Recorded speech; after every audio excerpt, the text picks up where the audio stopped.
Yeah, in just the span of 15 minutes, two drugstores in town hit by armed robbers. The first at 7:20 last night near Buffalo and Desert Inn. The second, minutes later, near Eastern and Anthem Parkway in Henderson.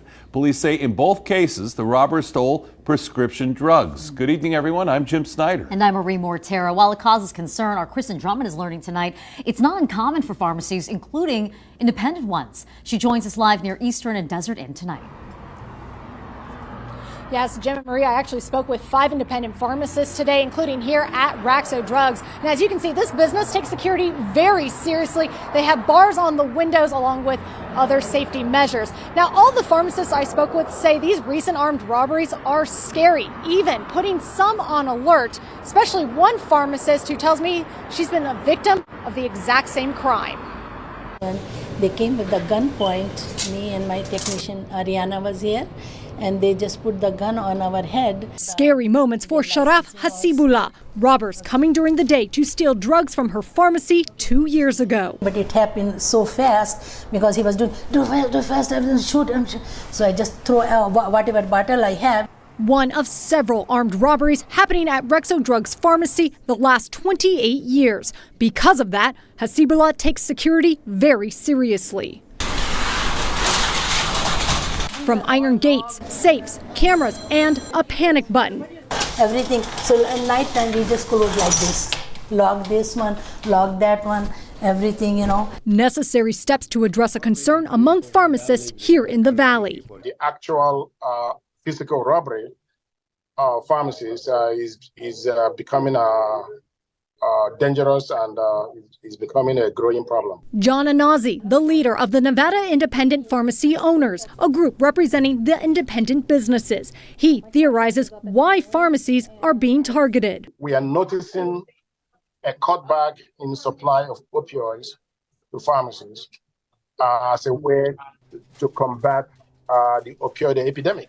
Those people that deal with in the street drugs, since they can't access them through the normal channel, they now resort to either breaking into pharmacies or trying to grab those drugs physically.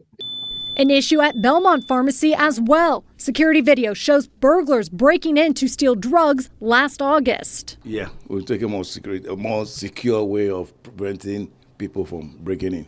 As a safety concern, Bobby Benson did not want to show the improvements on camera, but he and Hasibullah continue helping patients despite the dangers. I love my job and I love my actually profession really good.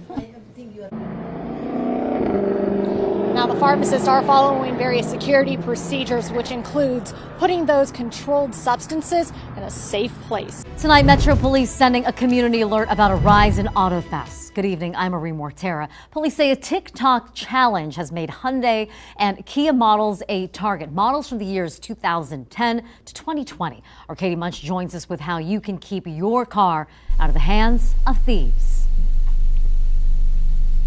Yeah, it's gotten so bad that in some states, Kia and Hyundai manufacturers are offering steering wheel locks for free so that if someone does break into your car, they can't actually get away with it. I reached out to Kia and a Honda location. I gave them a call, but they said that opportunity isn't happening here yet. However, Metro says to just go ahead and invest in one yourself to keep your vehicle safe.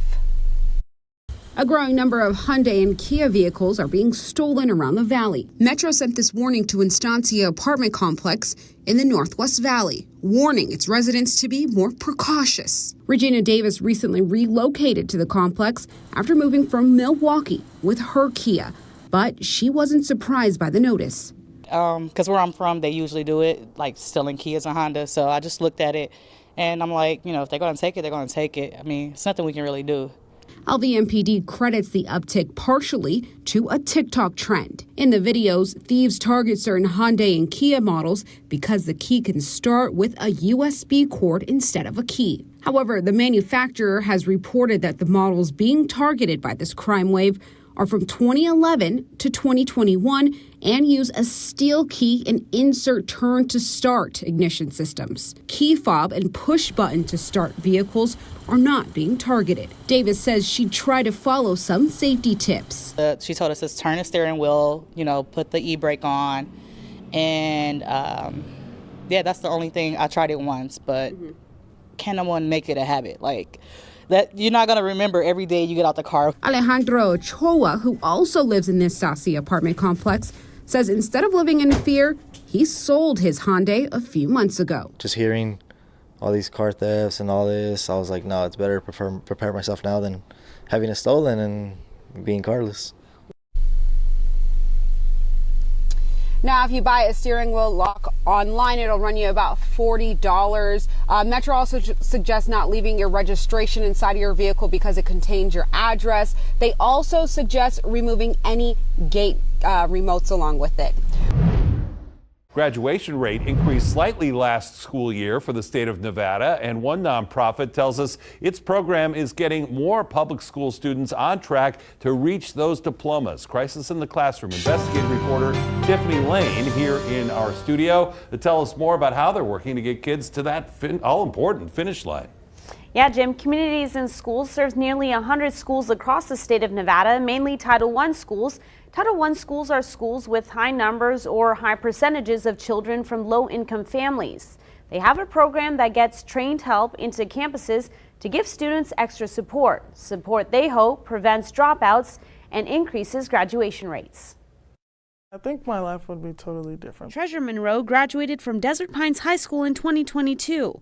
She was part of the 74% of seniors at her school to walk across the stage diploma in hand. If I didn't have the support and the people that I had around me, I probably wouldn't have even made it. Communities in Schools is a nonprofit organization that helps underserved students stay in school.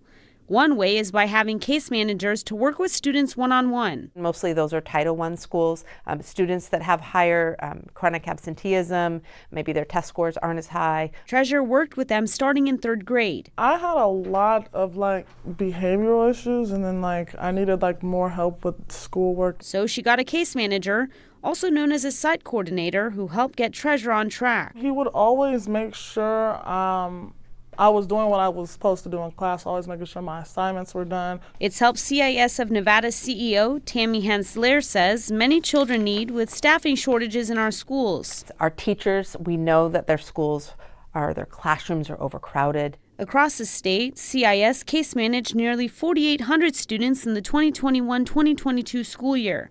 Of the 450 seniors in the program, almost all graduated. 94% is pretty good, comparatively when you look at the state's graduation rate for students that are free and reduced lunch, are living in poverty. The same year, numbers higher than the state overall graduation rate at 82%. CIS of Nevada grad rates more than 17% higher than statewide average for black students, 14% greater for Hispanic students, and 12% greater for white students. This is a systemic issue, quite frankly, and you can see that really across the country. And here's what we know.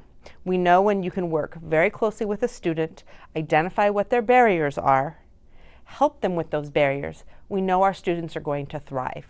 And the support does not end in the classroom. Treasure's case managers showed up to graduation, where she ended one chapter and started a new one. Without Communities in Schools, I don't think I probably would have went to college. But becoming a marine biologist has always been my dream, and I've always had all my case managers say, if that's your dream, then go do it. So how does CIS put these case managers on our campuses? Principals use some of their school budgets. Districts are also helping through federal COVID ESSER dollars.